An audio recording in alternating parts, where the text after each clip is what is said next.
And welcome to another edition of Two Steps Ahead Podcast. Two Steps Ahead Podcast encouraging you to take your passion, make it happen, let yourself be great. I'm Son Edom, and coming up on the show a little bit later, we've got a special guest. Pam Altendorf is going to be joining us.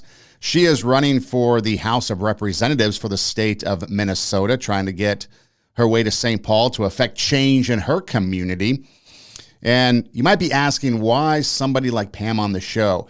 When we talk about issues such as racism or even politics or some of the other issues that are affecting us today, I've often talked about how we need to start at the grassroots level. We need to start with our communities, our neighborhoods, basically the locality of life, where we are right now, because at the national level, problems aren't going to get solved. I mean, take a look at immigration. Immigration, the problem is getting worse, and the politicians in D.C. have been there forever.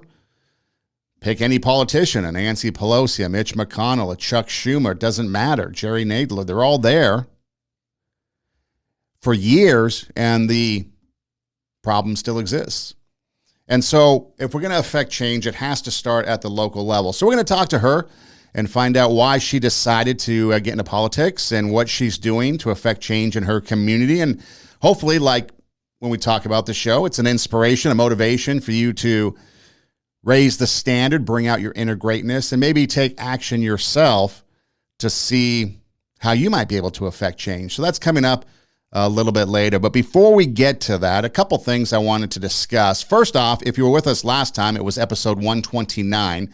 We talked about ESPN has become, it used to be the entertainment and sports programming network. Now it seems like it's everybody spouts political nonsense. And it's episode 129.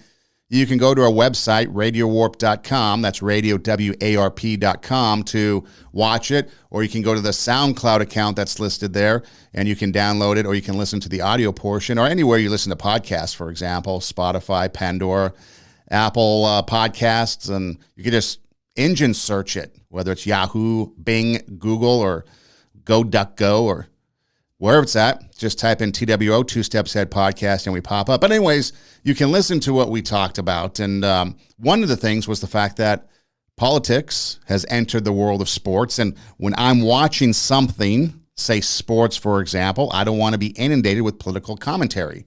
If I turn to a sports station, I want to hear, talk, see sports. If I wanted politics, I can go to a political station.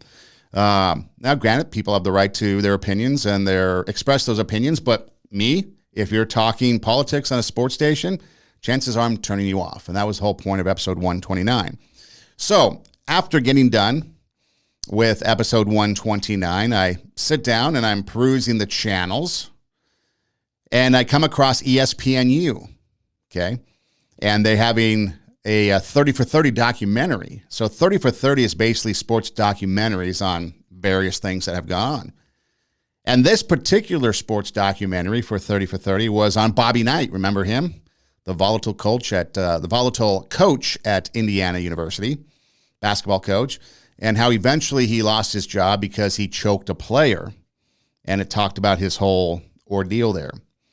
And it interviewed players, and I guess I'd seen it before, but it was, with it being Bobby Knight, it's okay. It's like history, reliving, sports history, those moments in time.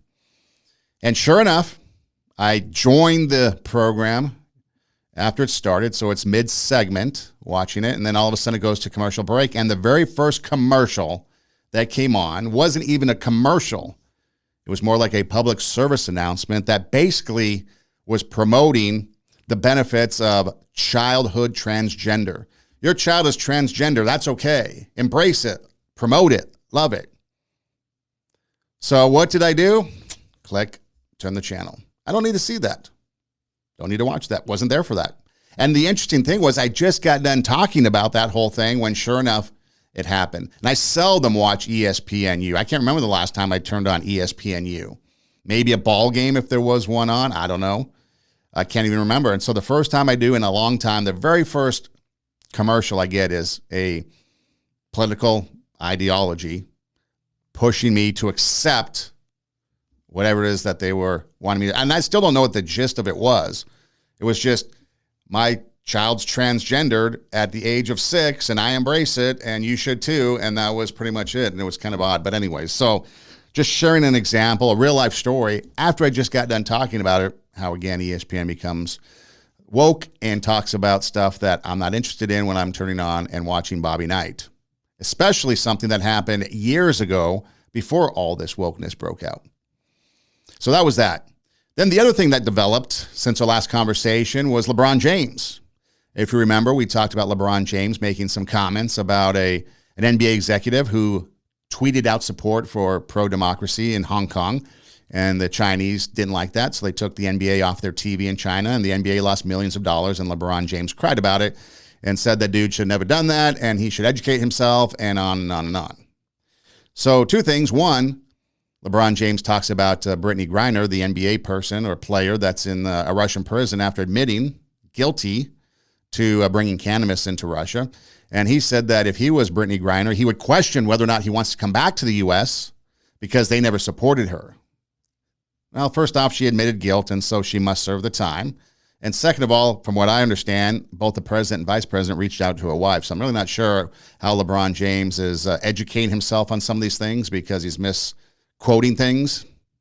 But then more importantly, talk about putting foot in mouth. He says Boston fans are racist. Okay, Boston fans are racist. He's a Laker. He's been the Cavaliers. He's been with the Heat. Probably gets to Boston. But here's the thing that I find very interesting about that comment. Apparently, he's part owner or belongs or is involved with the ownership group of the Boston Red Sox. Could you imagine an owner, part owner? Let's say Magic Johnson, because I guess he was part owner of the Dodgers. Maybe he's still involved with that. But could you imagine if he came out and said that Dodger fans were racist? Now, LeBron James just said Boston fans were racist. He didn't even specify Celtic fans, from what I understand and from what I read. But as part owner, or even the main owner of the Red Sox, do I want somebody in my ownership group calling the fans that come to the stands and bring me millions, if not billions of dollars over the years racist? Again, what's he thinking? I don't think he does. I think he's just entitled. He's all about himself, whatever benefits him, and he's just going to say whatever he wants. And now imagine this. It will never happen, but let's just play it out for fun's sake. What if he ended up playing for the Celtics? Would he have to retract that? Would he have to clarify? Tell everyone he was misquoted? That's what you get when you start throwing out things, accusations without proof. And he didn't even bring out any proof from what I read. He just made a blanket statement. Boston fans are racist. He had to endure racism. You got to be very careful. See, that's the thing. We've gotten to the race card. Everybody's a racist. I was watching an exchange with a senator from Missouri, and I believe it was a professor from Berkeley, Cal Berkeley, and the senator, I think it was Josh Hawley, was asking, about who can give birth. And so as they had this exchange, the college professor just ends up calling them transphobic. This line of questioning is transphobic. Why? Well, it's causing harm to people. Why? Because you're having a conversation. So you throw out blanket statements and then you can't even back it up. And that's what happens when you get into, if you go to a debate class, the first thing you learn is first, don't concede your point. And second, if you go to name calling and you can't back up the facts, but if you go to name calling, you've lost. You have no point. And that's what's happened in politics. You go to name calling and then all of a sudden you have no point. And you expect everybody to just call you racist, call you transphobic, call you a white supremacist, call you whatever, because you have no argument. You have nothing to say that's intelligent to add to the conversation. And so again, there's a lot of this going on, a lot of it like academia. Take, for example, most recently in San Diego, apparently a school board president or school board member was talking about mask mandates for school for the upcoming school year and basically made a comment, paraphrase, that if you're a student and you don't want to wear a mask in school, don't come to school. Go someplace else. Isn't your job as a school board to make sure, as an educator, to make sure that the student's educational welfare is first priority and not just say, do what we want you to do or else go away. We don't want you. I mean, it's completely ridiculous. I've seen a lot of And that's the other thing too. I've seen a lot of people make those kind of statements, whether it's CRT, whether it's transgender ideology, LGBT, whatever the ideology might be. Do it our way or else. Parents, you're domestic terrorists, go away. FBI, DOJ, go after them. But what they don't understand is that the kids, their education should be first and foremost at the front of it all. But it's not. It's at the end of it. It's the last thing. I just read something the other day that said that academics and education, like students, have fallen behind drastically over the last couple of years because of everything that we've gone through, distance learning, masking, whatever. All this whole thing has put everybody back. But here's the other thing too. What is your school teaching? If your school is teaching CRT, LGBT, if that's their focus, transgender ideology and all this other stuff, well, are they really learning anything anyways? I mean, go do the research yourself and you'll see that people's comprehension in reading, in writing, and mathematics is very low. It's probably the lowest, depending on your source. It's among the lowest that we've had in a long time. Students aren't learning. Now they just blame it on a pandemic, but really it's what's being taught and how it's being taught.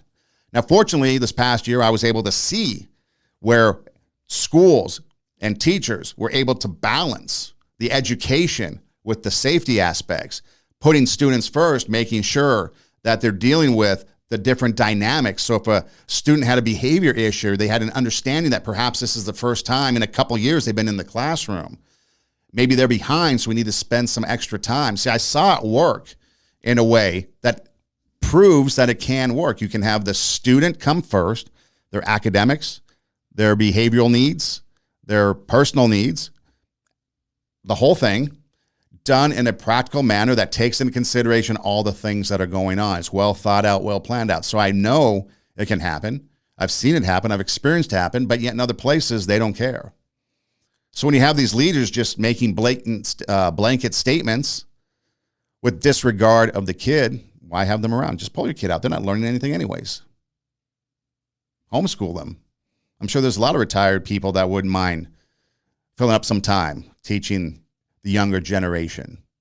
I just find it fascinating. And again, that's why we're going to be talking to Pam Altendorf here in a little bit about what she's doing to affect change and the importance of it at the local level. Because again, what happens at the national level doesn't affect a lot of people at the local level. I mean, Manchin, the senator from West Virginia, he's getting pounded by the Democrats because he is refusing to give in and go along with all the stuff, the radical stuff that the Democrats want to do. And so they're pounding him, calling him names and all this stuff. But here's the thing. He's staying true to his constituents in West Virginia. If you read West Virginia newspapers, you'll see that the people of West Virginia don't want all this. It's a coal mining. Why would the coal miners want green energy? They'd be out of business. Their whole state would probably go bankrupt. So he's staying true to the people that elected him, and he's getting hounded. He's getting harassed. He's getting called names because he's standing true to this constituents, which is what he was supposed to do in the first place. So again, the locality of life is where we need to affect change. And once we start doing that, then you'll start to see things go a little bit differently. And speaking of locality of life, we take a look at our daily lives and how do we involve ourselves with the locality of life, things that are in our community, things that are in our neighborhood. Are we affecting change? Or are we just sitting back and just letting things go?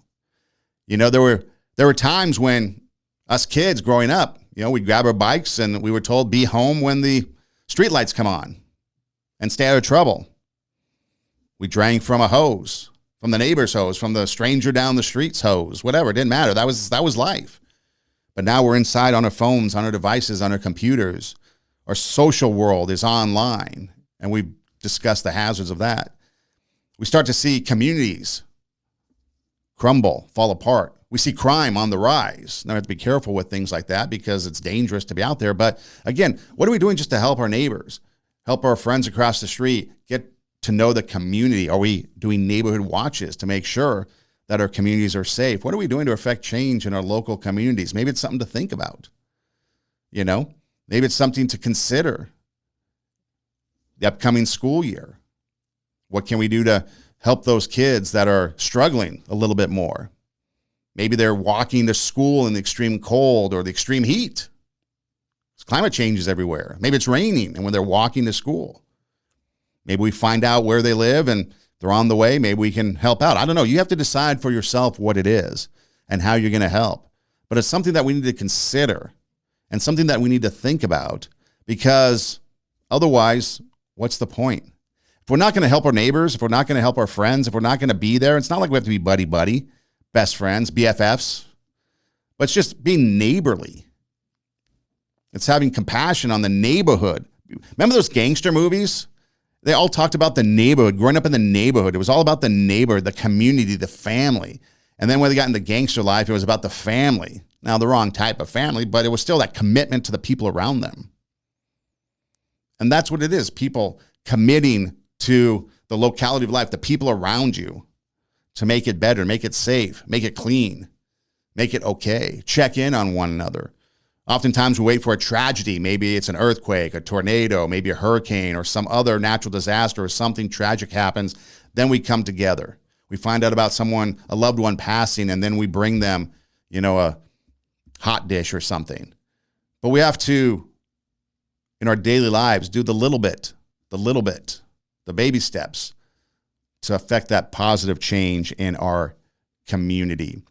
So coming up, Pam Altendorf, and we're going to talk to her, find out what she is all about and what kind of change she wants to affect in her communities. And maybe we can learn a lesson or two from Pam. And now joining us on Two Steps Ahead podcast is somebody who has decided to throw her hat into the political arena. Pam Altendorf is joining us. She is running for the House of Representatives for the state of Minnesota, a place that is actually home to a lot of my family. In fact, I'm actually first generation outside of Minnesota, so a lot of roots there. And after the last couple of major political years, 2016, 2020, especially when it comes to the presidential election and national elections, we've had some, it seems like the tone of politics has gotten really worse. I mean, it's always kind of been a nasty business, but it seems like it's gotten worse the last couple of election cycles. And so what made you decide to kind of throw your hat in that arena and get involved into politics? Thanks for having me on today to interview me. It's a great question. I would say 2016, as you said, started to get a little bit ugly with politics, but that was the year I really started paying a lot more attention. It seemed like what was happening, especially with the presidential election, what you would hear on the mainstream news media and then what was actually happening in reality just wasn't matching up.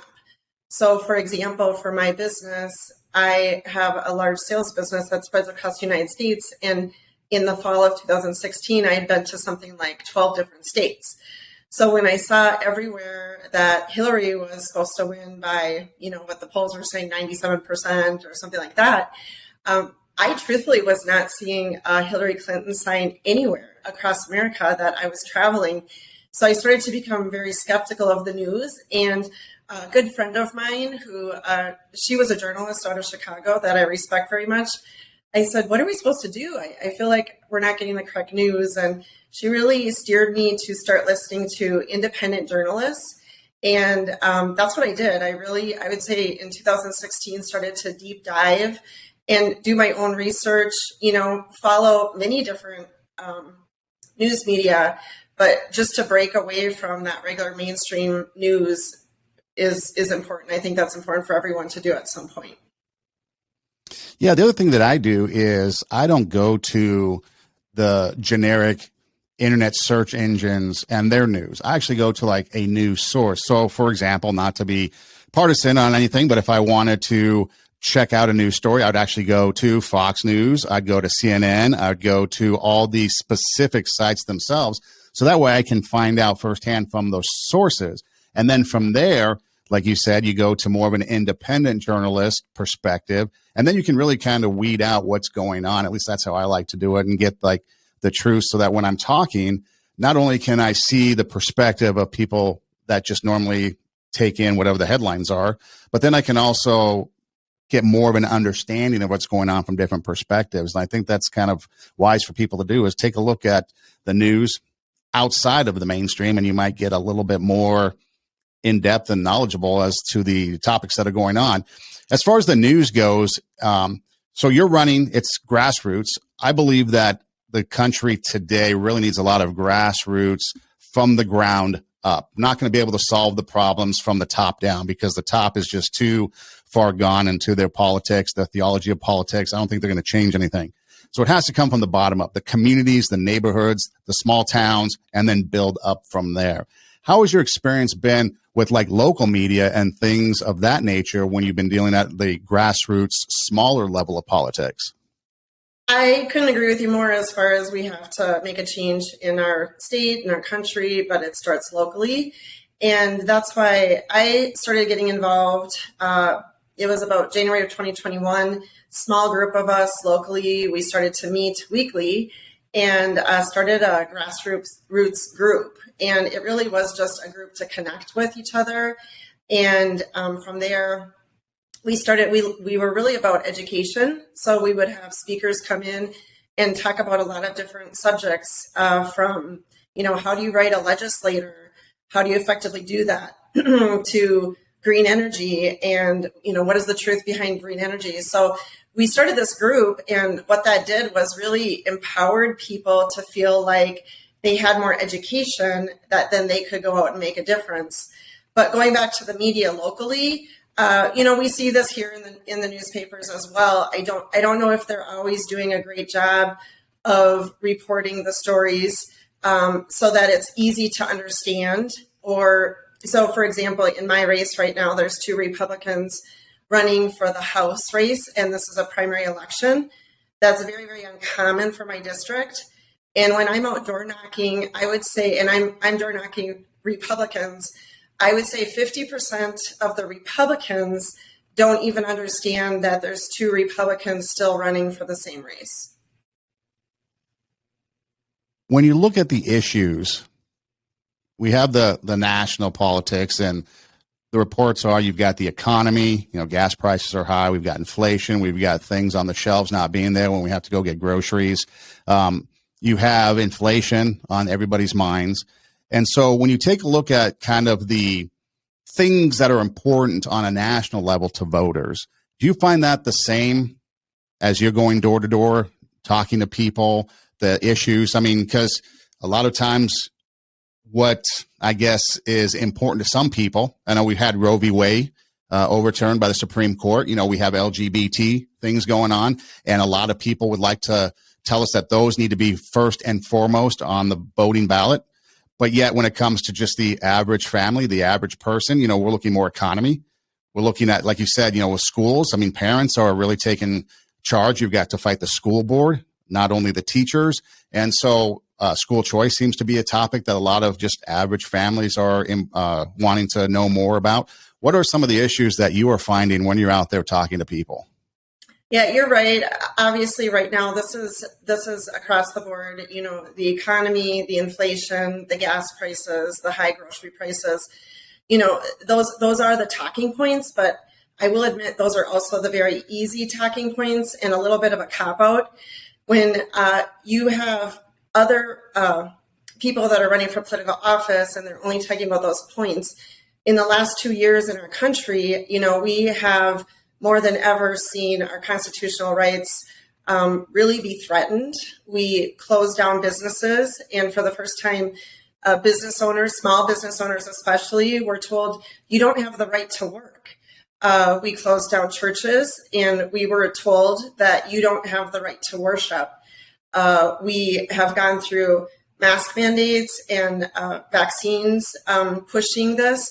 So those are medical choices that should be protected. That people should have the right to choose what's best for them and for their bodies and for their family. And so we can talk about those general issues because those are affecting us across the board. Inflation, taxes, gas prices, that's affecting everybody. However, that's really not the deepest problems of our country right now. And we have to look at what are the biggest issues. And it really is a deterioration of our constitutional rights. It also is where government has just really gotten too big, too inflated, and they are no longer listening to the people anymore. Yeah, you're right about that. It seems like politicians come out every 4 years or 2 years, whatever the election cycle is. They want your vote. They promise you everything, and then when they go back to wherever it is they're going to, whether it be a state government or a federal government level, they just go back to doing whatever they want to do for themselves.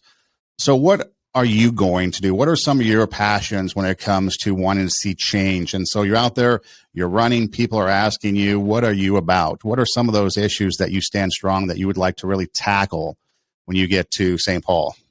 Yeah, and I know there's so many issues right now. I'm encouraged to see many other people like myself running. You can call us, regular everyday people, moms and dads that are getting involved, business owners, people from across our state and across our nation. You're seeing new faces running.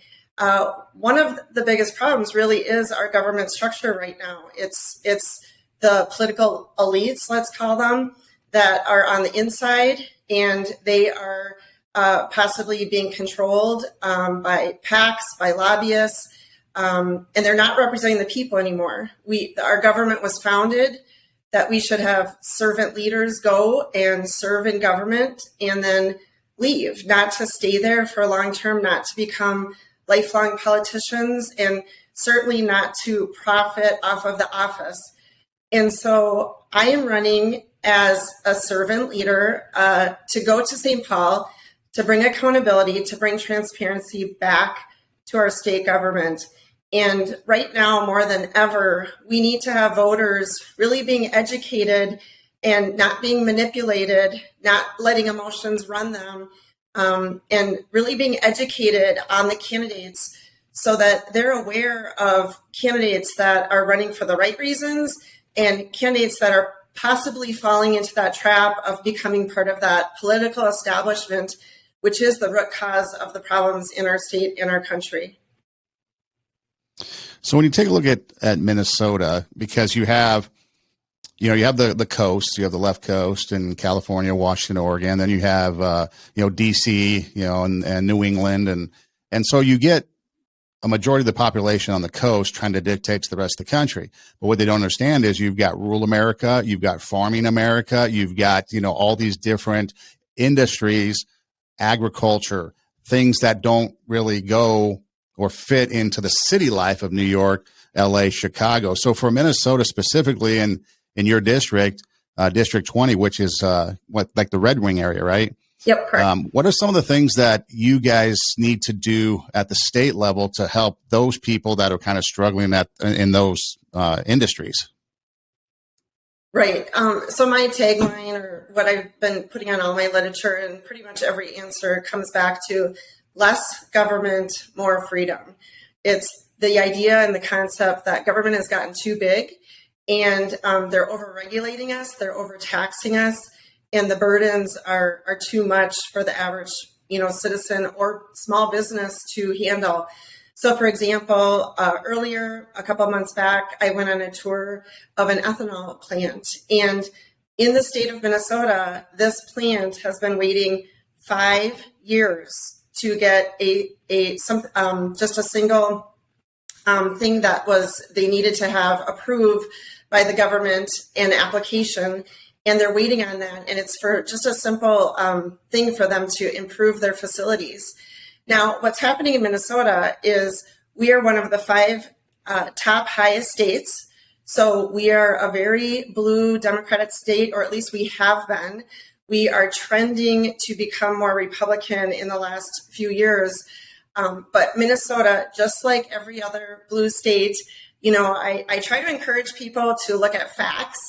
And the truth is the big cities, the real blue cities, and the states that are blue are the ones with the highest taxes, highest crime rates.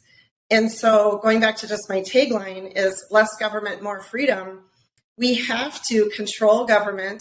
We have to get in there, cut regulations so businesses can be productive.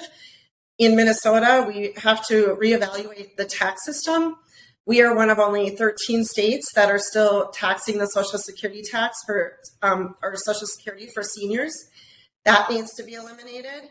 And so these are some of the things that right off the bat we can do in Minnesota to help make our state productive, but to also stop driving citizens out of our state that are going to other states that do not have these tax burdens that we have here in Minnesota. Yeah, you mentioned, kind of the liberal Democrats there. You take a look at Minneapolis. You've got Ilhan Omar, who is now the representative in Washington. You had Keith Ellison there for however many years he was there, and that's right in the heart of Minneapolis. But then once you get outside of the Minneapolis-St. Paul area, you start to get into more of a rural agricultural society. Is there really a disconnect, or is there a difference between what goes on actually in the cities versus what you see out in kind of the rural areas of Minnesota? Do you see a difference in thought and politics and religion and things like that? Yeah, most definitely. There is a disconnect. We have just a few cities in Minnesota, Rochester, Minneapolis, St. Paul, Duluth, that are deciding our elections. And by far, the majority of our state is red to deep red. Our House district here that I'm currently in, last time in 2020, the Republican won 59%. And so we are a strong conservative, strong Republican district. And there is a bit of a disconnect that we're seeing the landowners and much of the tax base that's coming out of Minnesota is in the broader areas of Minnesota. And yet it is these small inner city areas that are deciding our elections. And so, we definitely need a little bit more representation for the rural areas. And I think I hear that often, that we don't feel represented. One of the important things, obviously, is education. And we've seen an assault on education across the country over the last couple of years. I mean, first off, you have school boards that are sitting there and trying to do everything they can to keep parents out of schools. They don't want parents to have any choice or any say in what the curriculum is. And then beyond the school boards, you've got things like critical race theory being taught. You've got, in some areas, depending, I guess, where you're at, you've got LGBT and that ideology. You've got now this whole thing about trans drag shows and reading story times and stuff. I mean, it seems like it's really gotten over the top that people that are in education want to do anything and everything but educate the kids. They'd rather indoctrinate them. So again, when you're dealing with going into politics and you're talking to parents and they might be concerned because what they want for their kids might not be what, Minneapolis or St. Paul wants, or, Rochester, or if you're in another state, the capitals and the big cities seem to dictate a lot of things. So what can you do to kind of deal with those educational issues from your level at the grassroots and in those smaller communities? Yeah, I'm glad you brought up education, because that is a big topic happening here in Minnesota. It's something I've been very concerned about. In June, myself and Steve Droskowski, who's running for the Senate, we did town halls in 5 different towns just to listen to the voters. We wanted to hear their concerns, and a lot of them are based around education, so it is a hot topic. The one thing that is important to note, that we have great teachers. Our administration in the school where my child went, they did a great job this last year. Our school board was great. They never masked the kids in my school. They allowed it to be mask choice. And so when we're talking about these issues, it is a broad issue in the state of Minnesota. And what we are seeing is it's CRT, critical race theory, being creeped into our schools. So even in small districts where I'm at, small rural districts, we might have the greatest teachers, but some of this language, that it also is coming in under the term SEL, social emotional learning. And this is coming into the schools. It's coming in through textbooks. It's creeping in. And so I just wanted to make clear, it's not necessarily the teachers or the administration. This is a much bigger problem, a statewide problem that we have to address. So, and as you said, it's something I've been very concerned about. I've posted some things on my Facebook page, and it's alarming. It's really alarming to see what's coming into the schools. What's being presented to our children. We had a questionnaire that went out to children, that was asking very, very private questions that I'm assuming most, 7th, 8th, 9th graders who were asked these questions didn't even know the answers to many of these things that they were asking, like, what is a pansexual? And so that those kind of questions being asked, you have to wonder, even a medical doctor doesn't go that deep with your children. And what is the state of Minnesota doing with these questions? Why are they being asked? And is this a breach of privacy? So that is my concern, is always protecting the children. And this collecting of this data, that it's not right. But in a way, it almost seems like, if you can look at it, is this grooming? Are we introducing concepts to children that at these young ages they would have never thought about? And also, I know parents in schools very close to us, 20, 30 miles away, that they pulled books out of the schools library that, again, were very, very inappropriate for children, talking about sexual natures and many things that, I don't want to say maybe publicly, but that are disgusting. And certainly children as young as 5 and 6 are not asking these questions. We need to protect children's innocence, and let's be aware of what's coming into our schools and really, really start to push back on this. But that's one thing that I've been very proud of, is I have been going to the school boards. Way before I decided to run for political office, that was one of the things I've been doing this last year. And I'm so excited to see, at a grassroots level, to see parents getting involved and running for school boards, and people running for city council, because that's exactly what we need to fix this, is just to get more citizens back involved and to be realizing what's happening.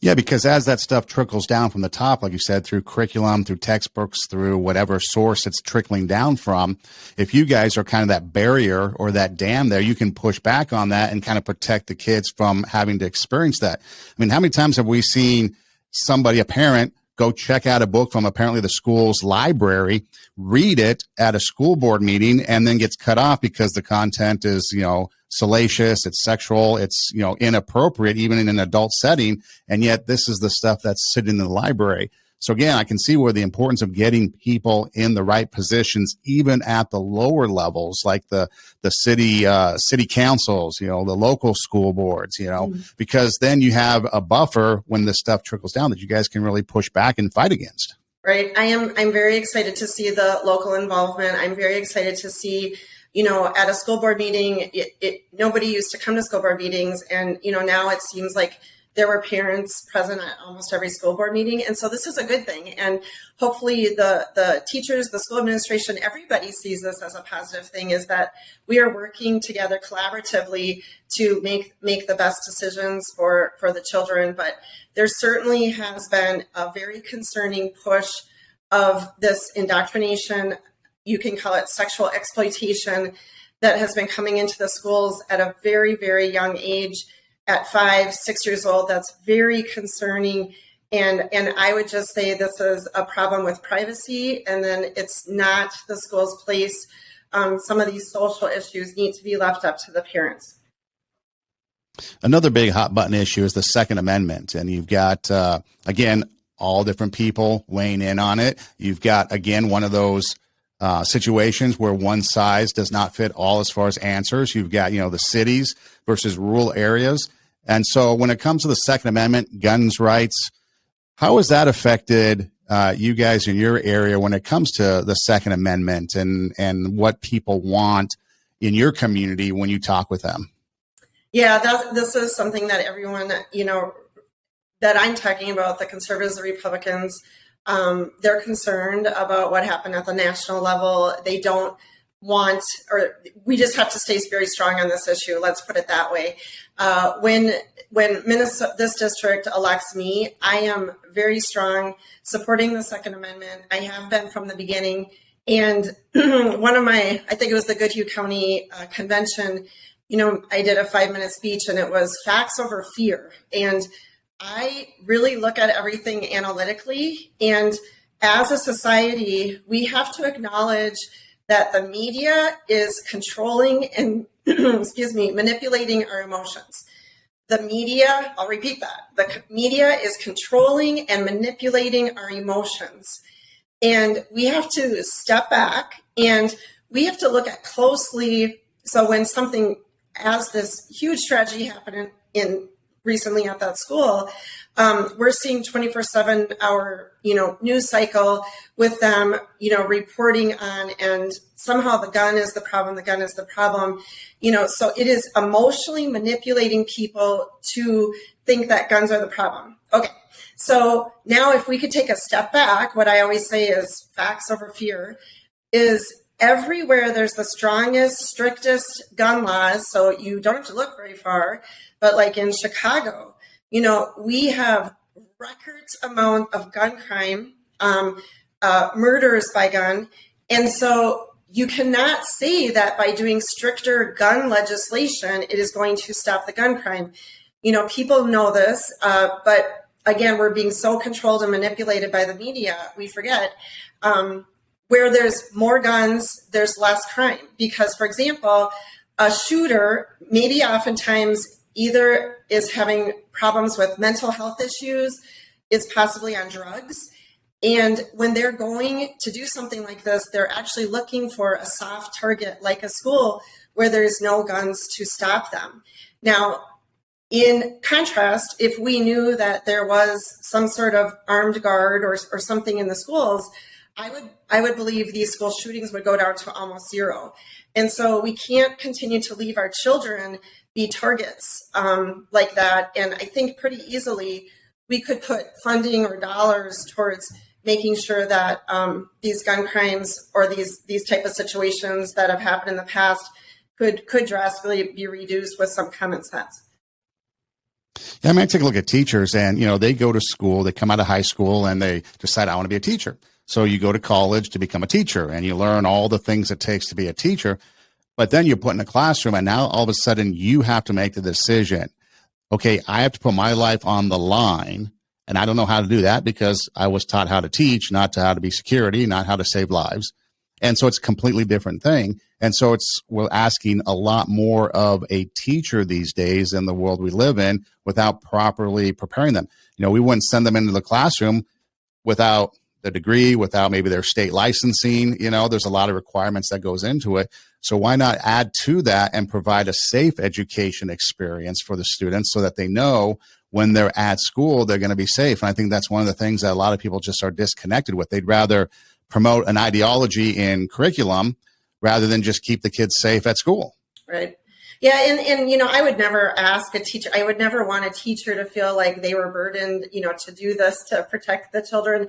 However, it's not very, it would be something that would need to be researched. I believe something like this is happening in another state, but it's not coming to me right now what state it is.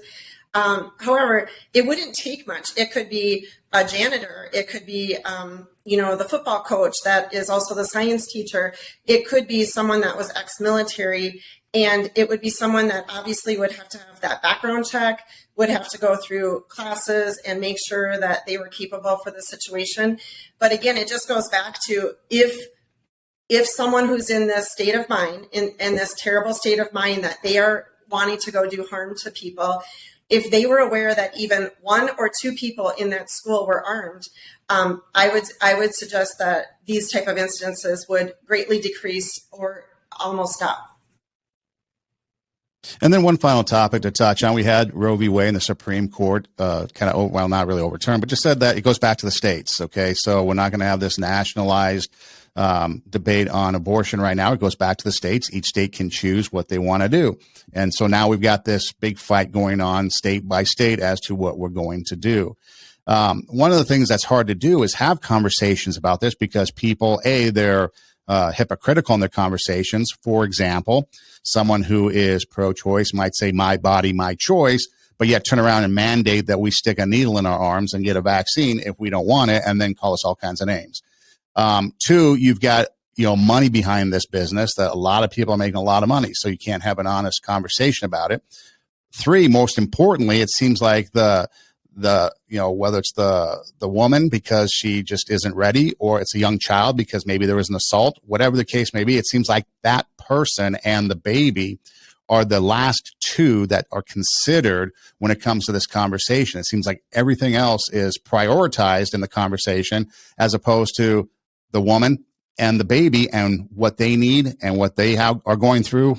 So when it comes to this, What are your thoughts, and what do you think can be done to kind of create a dialogue to not one size fits all? I mean, because you got people talking about, if the mother's health is in danger, then she's going to die because there's no abortion. I mean, it's like all this kind of crazy talk, and nobody has any rhyme or reason or any common sense when it comes to having a dialogue. Everybody's just completely divided, and we can't talk about it. Yet it's probably one of the biggest issues that's driving America right now, as far as people that are suffering and struggling with this decision that they have to make. Mm-hmm. So this is a great example of another emotionally manipulated topic. And right away when Roe versus Wade got overturned, it's the media is spinning the emotions out of control. So what Roe versus Wade happened at the federal level is they just specifically said this is not a federal issue. You do not have a constitutional right to have an abortion. And that was a correct decision.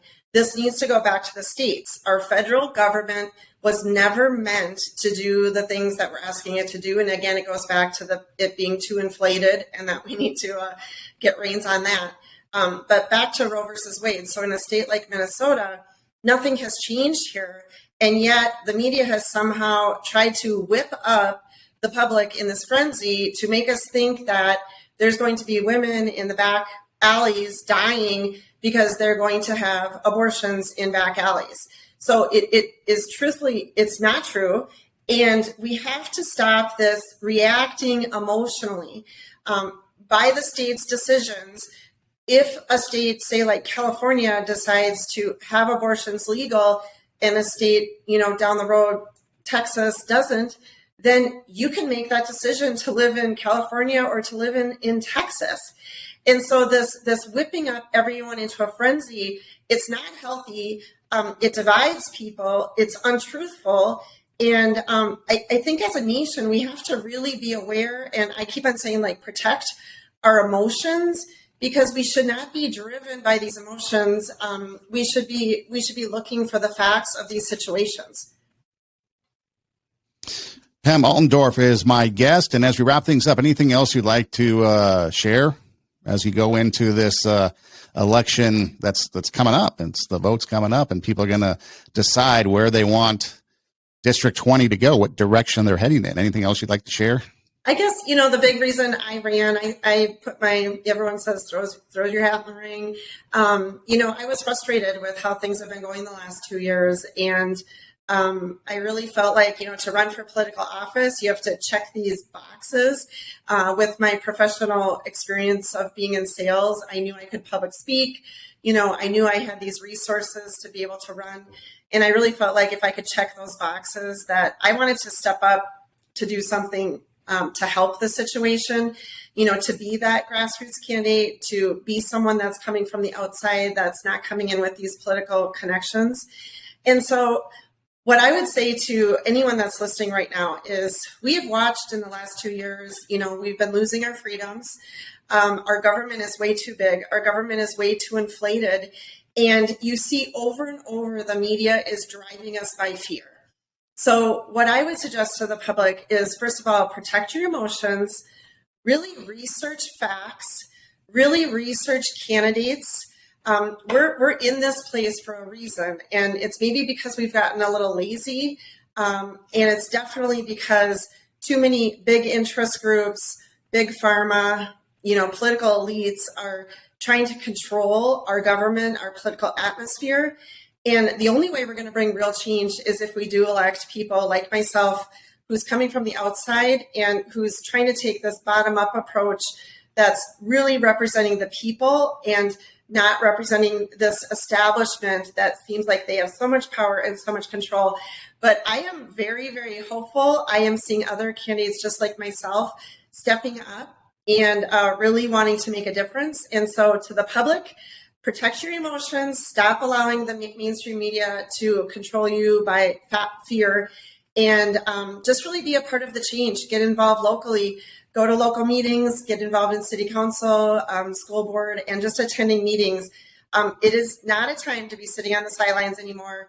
We have to have citizenship. We have to people getting involved at a citizen level to make a real change in our state and then in our country.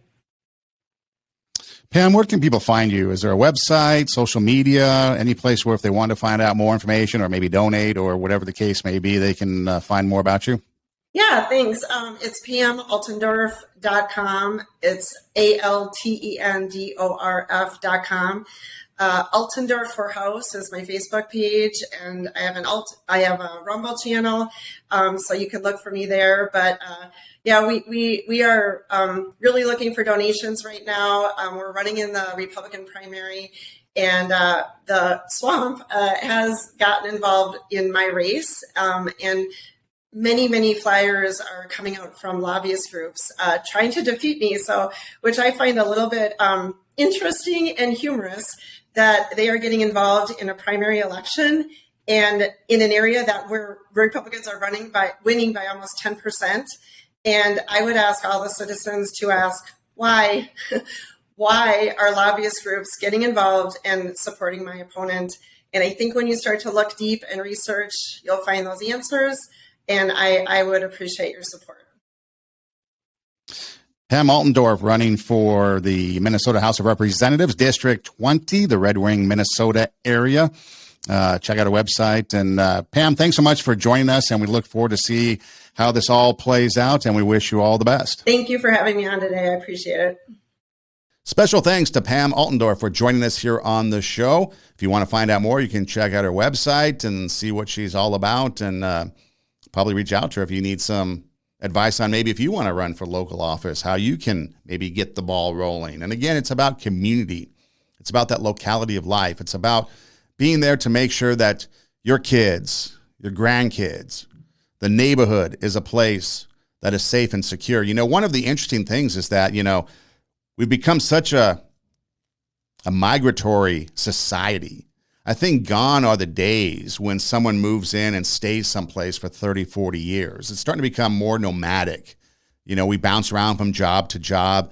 I know during the pandemic, a lot of people moved to different places because their jobs allowed them remote work, and so they decided to move. I know in California, a lot of people left to go to Arizona and other places because the tech companies up in Northern California allowed them to go remote, and we're going to probably be remote for all eternity. So there's a lot of change that happens, and so that sense of community isn't there anymore. You see for sale signs pop up across the neighborhoods, and people come and go. And over the course of a span of 15 years, I think, in the community that I was in, all the people around me pretty much moved, changed. I think the only people that were left by the time I moved from that neighborhood was the immediate people to my right and to my left. I think everybody else had either passed because they were older or they had moved out. And I remember thinking all these houses around me when I first moved in, who was there? And by the time I left, how many times had that place changed hands? And so it is hard. It is hard to be able to affect change, to have that community. I remember when I first moved into that neighborhood, I spent 15 years there, they would have neighborhood gatherings down the street, like 3 or 4 houses down. They would always host, whether it's 4th of July, Labor Day, Memorial Day. You know, they would have the big lawn parties, and it was fun and it was cool. But then eventually it started to whittle down, less people showing up because the new people moving in just stayed indoors. They didn't participate. When you would go trick-or-treating, you know, you kind of walk up and down the streets, and the place I was in was a pretty good trick-or-treat place. A lot of people like to come to trick-or-treat. But you start to see more and more houses go dark as the years went by. Nobody wanted to participate and pass out candy. You see changes. People become strange. The Doors said it. People are strange when they're a stranger. But then when you break down that strangeness and you talk to them, say hi, become friendly, you know, it makes a difference. But we have to take the first step, then take the second step, and then you're 2 steps ahead. We have to be the initiator sometimes. You know, we have to make sure that we're the ones that are approaching people and talking to them, just letting them know. I had the hard time when I moved into that neighborhood because they were friendly and they'd come over and they'd invite us and they would want us to be a part of it. And it took a little bit to get used to it because we don't want people to invade our private life. We don't want people to know about us because we're skeptical of everybody. To me, trust is earned, not given. And then eventually after a while, yeah, you start to trust them and realize they're okay and start talking to them. And And it turns out that, okay, these are good people to hang out with. Other times when people come through the neighborhood, you realize, okay, these are bad people. I'm not going to hang out with them. Don't need to talk to them. Just let them be to themselves.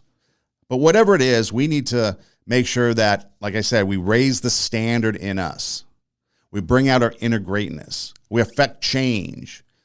We can then inspire and motivate other people to do the same. Sometimes it just takes one. It takes that person that wants to head down the trail first, the trailblazer, and then the followers will come. A lot of people like to be followers. Sometimes we need a leader to step up. Maybe that leader is you. Maybe you're the one that can take the first steps to affect change in your community. Maybe you're the one that just wants to go out and say hi to people if they're out doing whatever there is they're doing. If they still mow the lawn and don't have a gardener. If they're just out, maybe a walk, casual walk to the mailbox, if it's out still on the curbside rather on the house. Maybe someone's out walking their dog and you just walk up and say hi.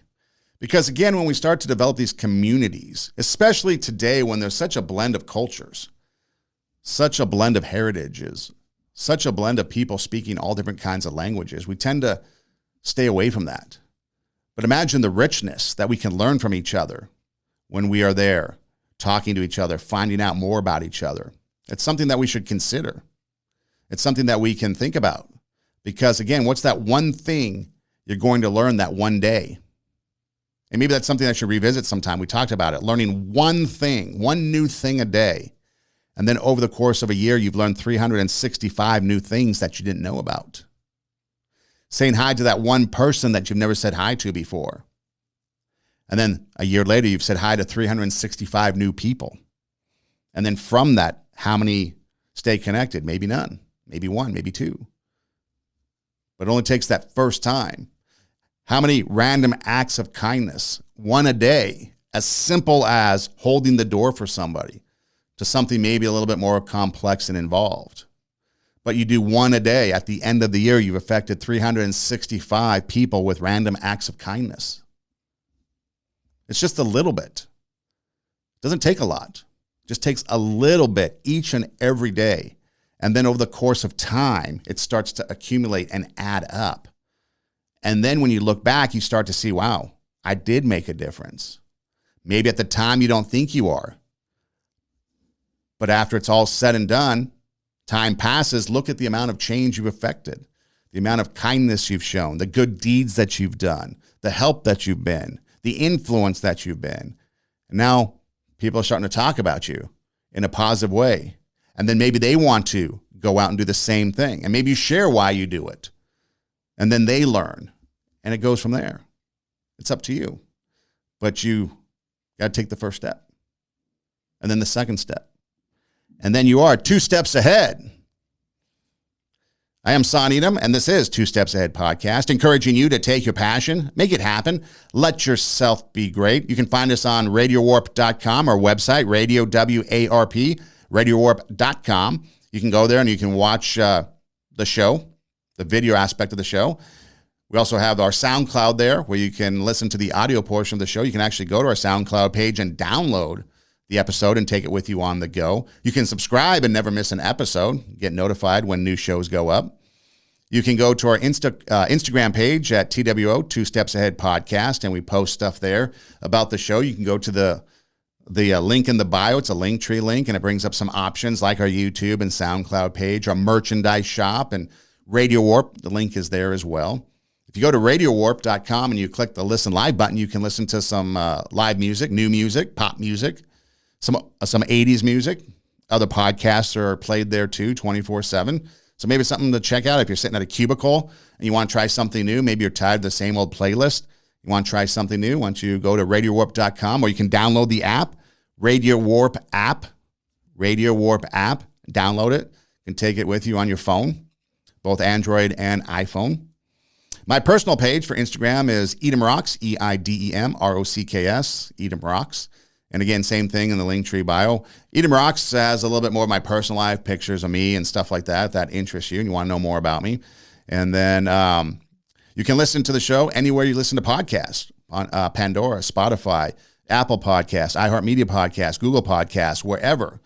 Hey Siri, hey Google, Hey, Alexa, play TWO, Two Steps Ahead podcast, and we pop up. Take your passion, make it happen. Let yourself be great. I'm Son Edom. Thanks for listening. Do tell a friend. And until next time, God bless.